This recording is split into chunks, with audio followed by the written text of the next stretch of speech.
Ante las mareas de todos los días,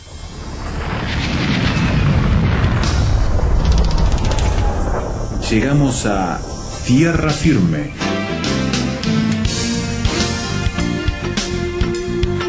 Diálogos de actualidad con Salvador de Lutri.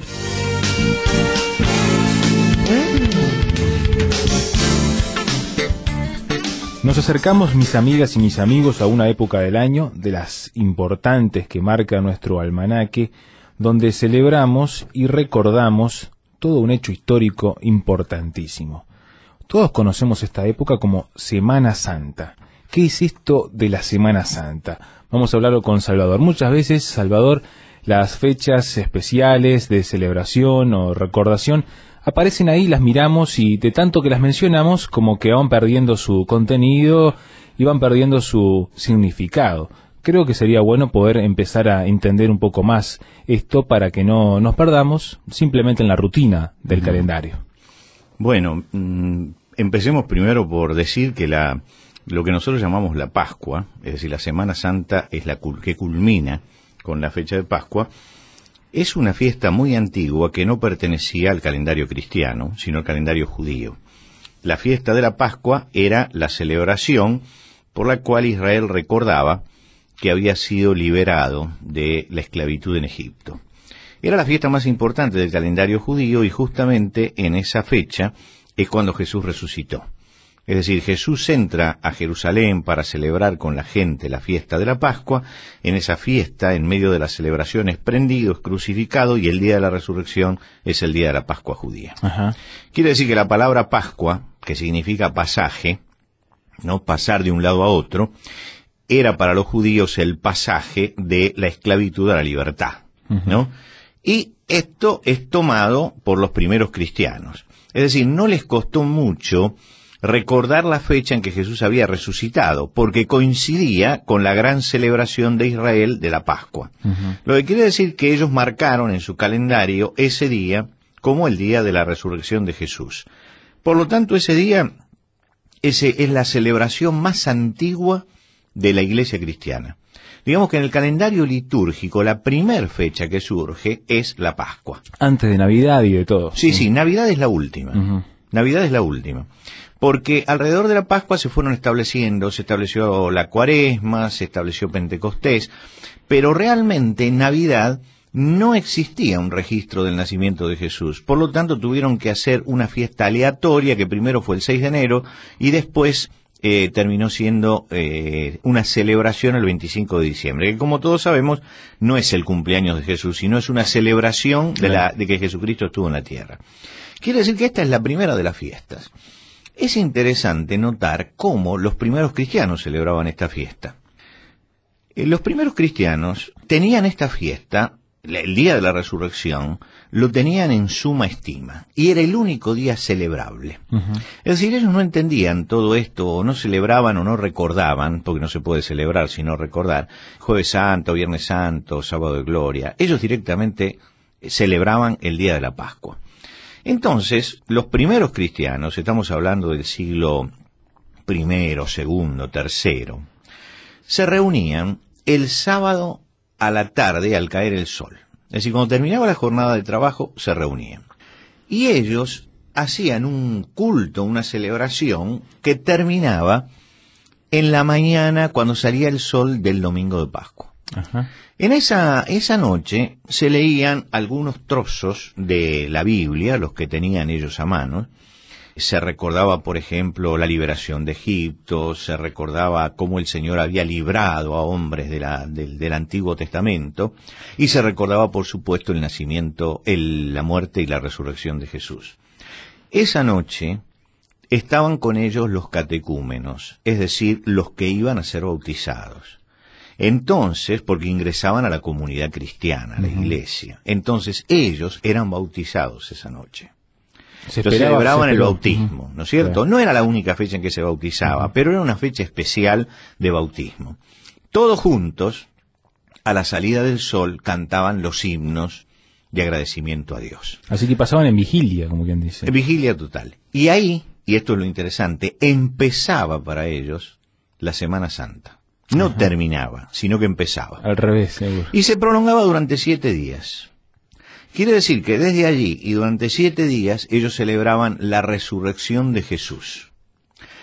Es interesante también que cuando podían hacerlo, mientras que no estuvieran frente a fuertes persecuciones, se vestían de blanco esa semana, ¿no? Como símbolo de la limpieza que Jesucristo había efectuado, y vivían la alegría de Jesús resucitado. Interesante, ¿no? Quiere decir que había todo un sentido de triunfo, de gran triunfo, entre los cristianos, y eso era la Semana Santa. Es en la Edad Media, cuando se comienza a enfatizar la parte de Jueves Santo, Viernes Santo y del sufrimiento de Cristo, y entonces se pasa la Semana Santa para atrás, y lamentablemente se pierde la Semana Santa hacia adelante. ¿No es cierto? Es decir, ¿qué es la Semana Santa realmente? Bueno, esa fecha que se establece de acuerdo al calendario lunario, no al solar como tenemos nosotros, se establece después del solsticio de invierno, primera luna llena, y tenemos ahí Pascua. Se establece esa fecha, pero después se empieza a contar en el calendario en forma retrocedente. Este es el domingo, entonces contamos sábado, viernes, jueves, ¿no es cierto? Se hace toda la semana, se establece también el domingo anterior como domingo de Ramos, y 40 días antes, carnaval, termina carnaval, ¿no? Miércoles de ceniza. Sí. Lo que quiere decir que carnaval se vive todo el jolgorio y la gente desatada, 40 días de lo que es la cuaresma, y terminamos con la resurrección de Jesús. Te voy a contar un episodio que para mí ha sido muy interesante con respecto a la Pascua. Hace unos años estaba en la ciudad, en las afueras de la ciudad de Barcelona, en Cataluña. Para ser más específico, estaba en un pueblito de montaña que se llamaba Corbera. Corbera, por lo que dice el nombre, porque era un lugar donde vivían cuervos. Pero era un pueblito hecho en un camino que subía por la montaña. Es decir, yo digo un pueblito, 10 casas, ¿no es cierto? Una cosa muy pequeña donde nosotros estábamos, y sobre la montaña había una iglesia, una pequeña iglesia, pequeñita de acuerdo a la localidad. Recuerdo que cuando nosotros estábamos ahí una semana antes, íbamos a estar hasta el domingo de Pascua, entonces estábamos con mi esposa alojándonos en ese lugar, y veíamos que todos los días salían con un grupo de hombres, 4 o 5, con un Cristo muy grande, y lo subían y bajaban, pero solos, ¿no? Paraban, conversaban, volvían a cargar el Cristo, lo llevaban, y un día nos acercamos para preguntarle, y nos dijeron que iban a hacer el Vía Crucis. Entonces estaban practicando. Y recuerdo una pregunta que le hizo Celia, mi esposa, le dijo, bueno, esto es una cuestión de devoción. Y uno la miró y le dijo, no, es una cuestión de práctica. El asunto era cómo llevar parado en medio de un camino de montaña al Cristo. Bueno, como supimos que estaba el Vía Crucis, entonces ese día decidimos acompañarlos y ver, ¿no? Participar y ver un poco eso. Y fue muy interesante porque a la luz de velas, porque el camino no estaba iluminado, en la noche iban llevando al Cristo y se paraban, y en cada una de las paradas una persona iba leyendo el hecho que recordaban, y pararon las 14 veces y describiendo toda la parte del sufrimiento de Jesús que está en el Evangelio, y todo también lo que le añadió, algunas cosas que le añadió la tradición. Quiere decir que se hicieron 14 paradas.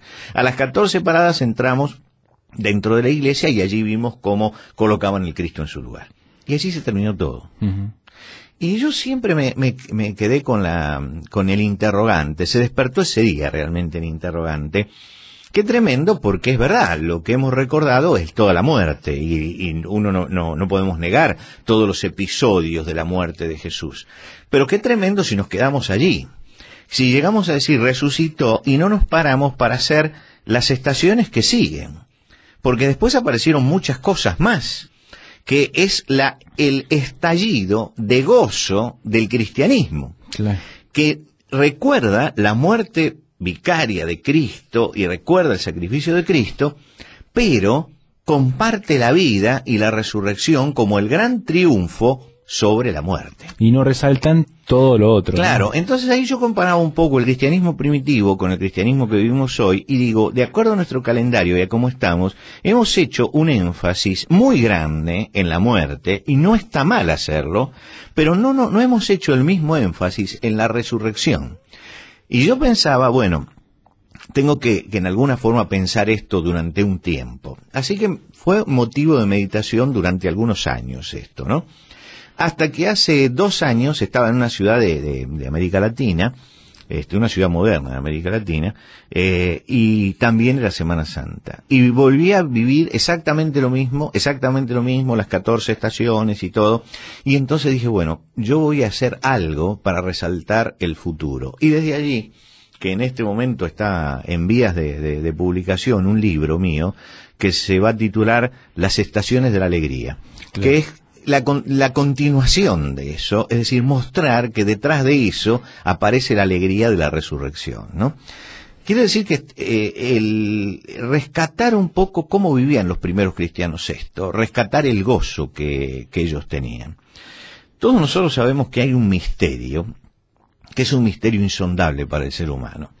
De todos los misterios con los cuales tropezamos en nuestra vida, de todos los misterios cotidianos, porque siempre hay misterios cotidianos, todos los días hay misterios cotidianos, creo que el misterio más tremendo, más grande, más insoluble, el misterio que más interrogantes ha traído al corazón del hombre, es el misterio de la muerte, ¿no? La muerte es realmente el tema central de la angustia humana, está referida a ese punto en que el ser entra, desde el punto de vista humano, en el no ser. Claro. ¿No? Como decía una vez Jorge Luis Borges, es muy difícil imaginarse un mundo donde yo no esté presente.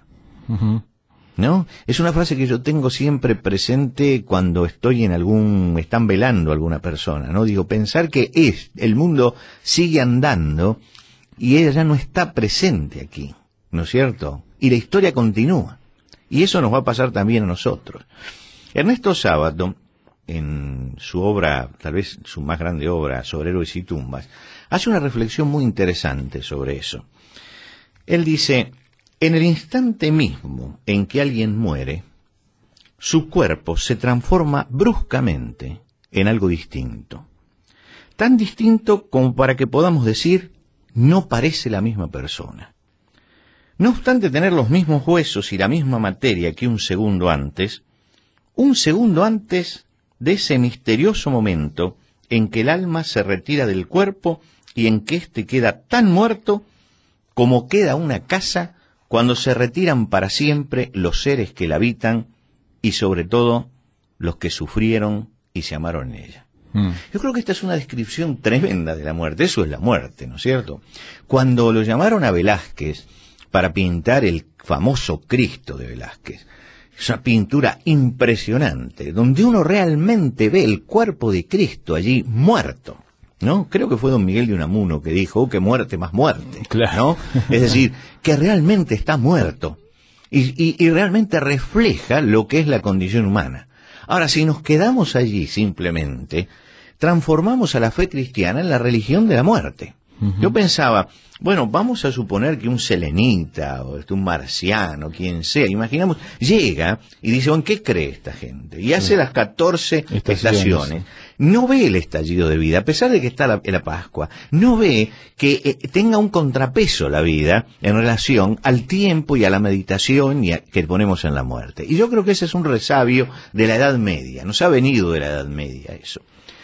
En el Evangelio, sin embargo, el Cristo resucitado produce cosas y produce transformaciones.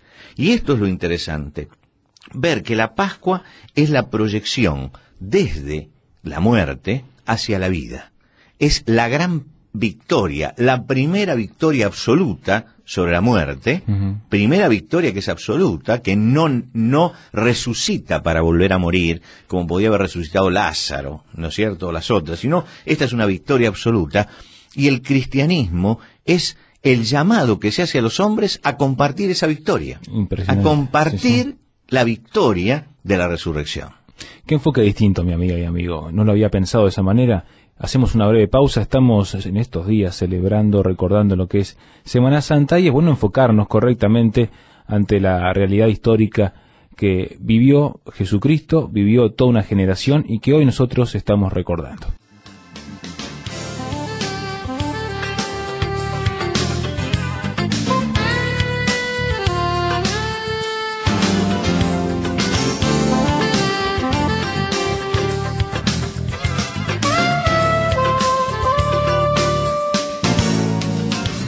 Tierra Firme en Internet. Descubra nuestro sitio, materiales, datos, la transcripción de estos comentarios, frases sobre este tema que le ayudarán a desarrollar una posición con bases sólidas.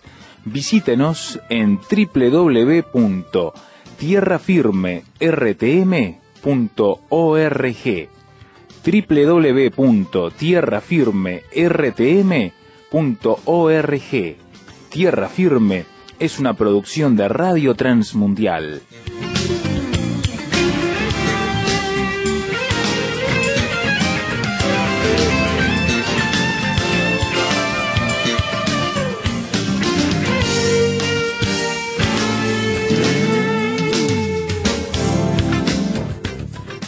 Seguimos en la charla y tal vez, Salvador, de aquí podríamos promover entonces cambiar otra vez la semana, rotarla hacia la semana después, a partir de Pascua, ¿no? Para vivirlo más alegremente, tal vez, ¿no? Yo quisiera tal vez preguntarle a nuestros oyentes, ¿qué espera usted de esta Pascua? ¿No es cierto? ¿Qué espera? Porque pasa con estas fiestas, pasa siempre, que se genera una gran expectativa, ¿no? Navidad, Pascua, genera expectativa, la familia que se va a reunir, las actividades religiosas que se incentivan, la gente que va, los días feriados, en algunos países los regalos y todo esto. Pero el problema es el día después. ¿Qué pasa? ¿Qué pasó? Uh-huh. ¿Qué significó eso para mí? Yo creo que a veces nosotros tomamos lo trascendente y lo transformamos en intrascendente. Tomamos la Navidad, que es la fiesta de la Encarnación, y la transformamos en una fiesta de familia. Y no es que la familia no necesite festejar, es que podemos festejar, y a la familia la podemos festejar todo el año también. Uh-huh. Pero allí estamos festejando algo que es superior, claro, que es la Encarnación. Uh-huh. Y en este caso estamos festejando algo superior, que es la resurrección. La resurrección viene para contestar al temor del hombre frente a la eternidad y frente a la muerte, para contestar al interrogante que el hombre se hace acerca de su propia existencia. Uh-huh. Cuando nosotros pensamos en que vamos a tener que morir, en que un día, en el mejor de los casos, estaremos en un ataúd, ¿no es cierto? Porque habremos muerto y ya no estaremos más, y estará nuestra familia alrededor llorando, pero el mundo seguirá. Cuando pensamos en que nuestro cuerpo va a ser puesto debajo de la tierra y se va a transformar en polvo, y que vamos a caer en el olvido, porque nuestra familia se va a acordar durante unos años de nosotros, pero nuestros bisnietos ya habrán perdido memoria. Sí, sí, sí. Allí es cuando empezamos a darnos cuenta de lo pequeño que es el hombre y de lo corto que es la vida. La resurrección de Cristo viene a contestar que hay otra vida más allá de esta vida terrenal, y que cuando nosotros partimos de aquí podemos estar presentes en el cielo con el Señor. Lo que quiere decir que acá nace la esperanza cristiana, de que pasamos en la tierra y tenemos que cumplir nuestra misión y hacer nuestras cosas, y yo no soy para nada transmundista, de decir, mire, piensen en el más allá y no piensen en el más acá. Claro. Mientras que estamos acá, pensamos en el más acá y trabajamos, pero lo hacemos con la esperanza de que no todo se termina acá, de que no todo va a ser la injusticia de todos los días, ni la miseria de todos los días, ni la decadencia esta, que hay una justicia superior a los de los hombres, que hay una esperanza que va más allá de lo que los hombres prometen, que hay algo que Dios ha abierto como camino para el ser humano a través de la resurrección de Jesucristo. Y yo creo que esta Pascua voy a recordar la muerte de Cristo, porque la muerte es lo que hace posible la respuesta, la muerte que paga por el pecado del hombre, pero voy a recordar también al Cristo resucitado por mí, que me da esperanza, y mi vida se va a afirmar en esa esperanza de que más allá de la muerte, Él está presente, Él nos espera. Es decir, esta es la esperanza cristiana, y la esencia de la fe cristiana es esta respuesta a la muerte.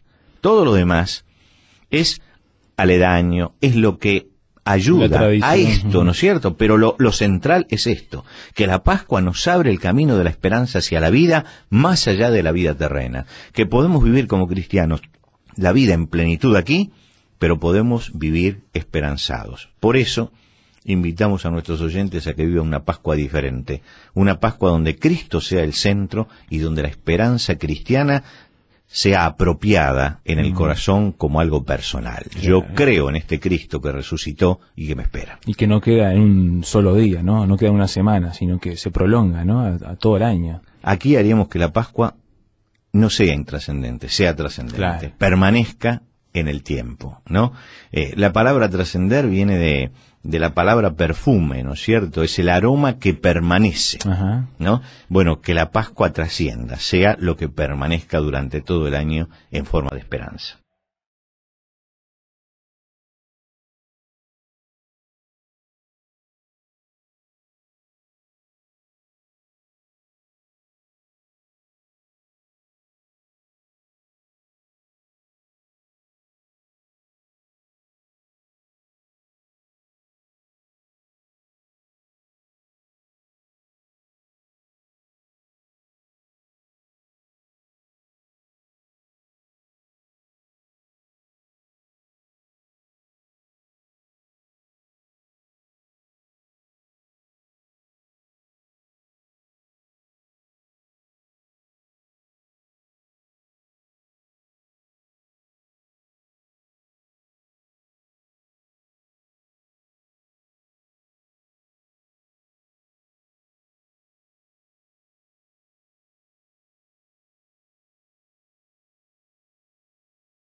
La música de Juan Sebastián Bach en Tierra Firme. Escuchábamos de su pasión según San Mateo, contrición y arrepentimiento. Esto era el aria que escuchábamos recién. ¿Qué opina usted de todo lo que hemos presentado con Salvador de Lutri acerca de el significado de la Pascua? Para poder comunicarse con nosotros, hágalo a tierrafirme@transmundial.org. Esto es por correo electrónico, tierrafirme@transmundial.org. Si prefiere, visítenos en nuestro sitio de internet www.tierrafirmertm.org. En este sitio va a encontrar el audio para escuchar nuevamente el programa, la oportunidad de descargar gratuitamente el archivo MP3 y el texto de la conversación con Salvador de Lutri. www.tierrafirmertm.org. Si prefiere una carta al estilo tradicional, hágalo a Tierra Firme, casilla de correo 5051, Montevideo, Uruguay. Habrá segunda parte en este análisis de la Pascua con Salvador de Lutri. Aunque la Semana Santa termine, nosotros continuaremos con otro enfoque para profundizar en el mensaje de Cristo resucitado para nuestras vidas. Eso será la próxima ocasión cuando anunciemos una vez más Tierra Firme.